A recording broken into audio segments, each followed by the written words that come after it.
Hello students, we will see the next topic, that is inheritance of two genes. When we talk of inheritance of two genes, it is the Mendel's dihybrid cross. We had discussed Mendel's monohybrid cross, in which only a single trait was taken. And in that the phenotypic ratio was 3:1 and genotypic ratio was 1:2:1. Now coming to Mendel's dihybrid cross, he cross-pollinated pea plant with two traits. What were the two traits he took? He took seed color and seed shape. So seed color, when we take, there are two colors, yellow and green. Yellow is dominant over green. Seed shape, round and wrinkled. Round is dominant over wrinkled. So round is dominant, so that is taken as capital R. Wrinkled is taken as small r. Yellow is dominant, is taken as capital Y. Green is taken as small y. Now genotype of parents, capital, and so what will be the genotype of parents? Capital R, Y, capital Y, and small r, small y. In the F1 generation, you can see here, F1 generation, capital R, capital Y, small y. And in F2 generation, you can see here what are the gametes? Capital RY, small ry, capital RY, small ry. Same here. Then in the Punnett square, you can say capital R, Y, capital R, small r, Y, like this. Capital R, capital Y, small r. Like this, you can see the different progenies that are obtained. Now when we see its phenotypic ratio, capital R, capital Y, that is round and yellow. This also will be round and yellow. This one will be round and yellow. This also round and yellow. Here this is round and yellow.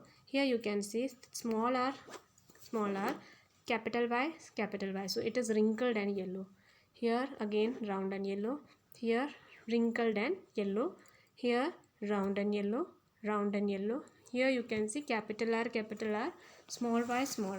So it is round and green. Okay, here again round and green. Here round and yellow. Here you can see wrinkled and yellow. Small y.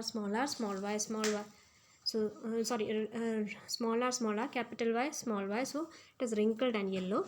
Here you can see round. Capital R, round. Small y, green. And here you can see small r, small y. So that is wrinkled and green. So when we see the phenotypic ratio, round and yellow, how many? 1, 2, you can see here 1, 2, 3, 4, 5, 6, 7, 8, 9. So that is 9. Round and green, you can see 1, 2, 3. Wrinkled and yellow, you can see 1, 2, 3. And wrinkled and green 1. So that is why the ratio is 9:3:3:1. Now Mendel's observation, when we see his F1 generation displayed only one of the parental trait, that is round and yellow. So you can see here Mendel's observation, F1 generation only one parent trait was seen, that is round and yellow was seen. Coming to this, here you just see here F2 generation 3/4 had yellow seeds and 1/4 had green seeds. You can see here 3/4 had yellow seeds. First we will count yellow seeds. 1, 2, 3, 4, 5, 6, 7, 8, 9, 10, 11, 12. So 12 had yellow seeds and 1, 2, 3, 4 they had green seeds. So 3/4 had yellow seeds and 1/4 had green. 3/4 had round seeds. You can see 1, 2, 3, 4, 5, 6, 7, 8, 9, 10, 11, 12. 12 had round seeds and 1/4 had wrinkled seeds. So that is why 3:1. It is just like monohybrid cross. Its dihybrid cross is also like a monohybrid cross. So when we see Mendel's observation, F1 generation displayed only one of the parental trait, that is round and yellow.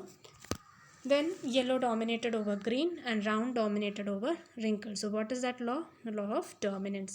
Now hidden trait in F1 generation reappeared unchanged in F2 generation. Hidden trait which was in F1 generation, you did not see green and wrinkled trait, but that was seen in the F2 generation.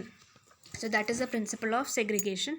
4 type of plants were obtained in F2 generation in dihybrid cross. Round and yellow, round and green, wrinkled and yellow, and wrinkled and green. And the last point there, shape does not depend on color. That is the law of independent assortment. That is, the round shape or the wrinkled shape does not depend on the yellow or the green color. That is the law of independent assortment. So we'll see the principle of independent assortment. What it says that during gamete formation, segregation of alleles of one pair is independent of the segregation of alleles of the other pair in a dihybrid cross. So capital R, capital Y, capital Y crossed with small r, small y, small y. So gamete you can see R, Y, small r, Y, and gamete formation in F1 generation you can see. So, and in F2 generation you can see the gamete formation R capital Y, R capital Y, capital R, small r, Y, small r, capital Y, small r, small y. So it shows that during gamete formation, segregation of alleles of one pair is independent of the other in a dihybrid cross. Now coming to the next theory, that is chromosomal theory of inheritance. Now Mendel's work, he did his work in the year 1865, but it was not recognized till 1900 because of the following reasons. Communication was not easy. His concept of genes or factors as stable as and discrete units that control the expression of traits and of the pair of alleles which did not blend with each other was not accepted by his contemporaries. So his contemporaries, they did not accept this concept of genes or factors. So Mendel's approach of using mathematics to explain biological phenomena was totally unacceptable by many biologists because he was using mathematics also there, and he could not provide any physical proof for the existence of factors. What are the factors? The genes. So because of this, there were many criticism for his work. So in 1900, there were three scientists, De Vries, Correns, and von T. Schemark. They rediscovered Mendel's results on inheritance of characters. And what was observed? Cell division was observed. So chromosomes inside the nucleus were discovered. So in 1902, movement during meiosis was found out, and Walter Sutton and Theodore Boveri noted that behavior of chromosome was parallel to the behavior of genes. So that is what came here, chromosome. The behavior of chromosomes came into existence. Then Walter Sutton and the work of Walter Sutton and Theodore Boveri told that there is the behavior of chromosomes also. Now look at this table that is given, A and B. Here they have given the difference, and you have to find out which one is A and which one is B. So A occur in pairs, B also occur in pairs. A segregate at the time of gamete formation such that only one of each pair is transmitted. Here B segregated gamete formation and only one of each pair is transmitted to a gamete. A, independent pairs segregate independently of each other, and B, one pair segregates independently of another pair. So here pair is segregating. Here in independent pair, the pairs inside independent pairs also segregate independently of each other. So A is gene and B is chromosome. Now you can see that independent assortment of chromosome figure given there. You can see one long orange and short green chromosome and long yellow and short red chromosome. Towards the end you can see there the germ cells are segregated, or they are independently separated. So that is independent assortment of chromosome. So the chromosomal theory of inheritance says that the pairing and separation of a pair of chromosomes would lead to the segregation of a pair of Mendelian factors. So the pairing and secretion of chromosomes was what was found out by these scientists, that Mendel told that the genes, they are separating, but later these scientists, they found that the chromosomes are separating.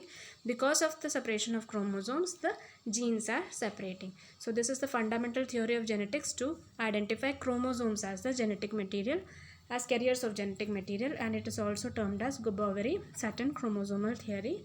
And what does it say? Pairing and separation of a pair of chromosomes would lead to the segregation of a pair of Mendelian factors, genes they carried. So Mendel told that the genes are separating. Here chromosomal theory, it shows that the chromosomes are separating, because of which the genes are separating.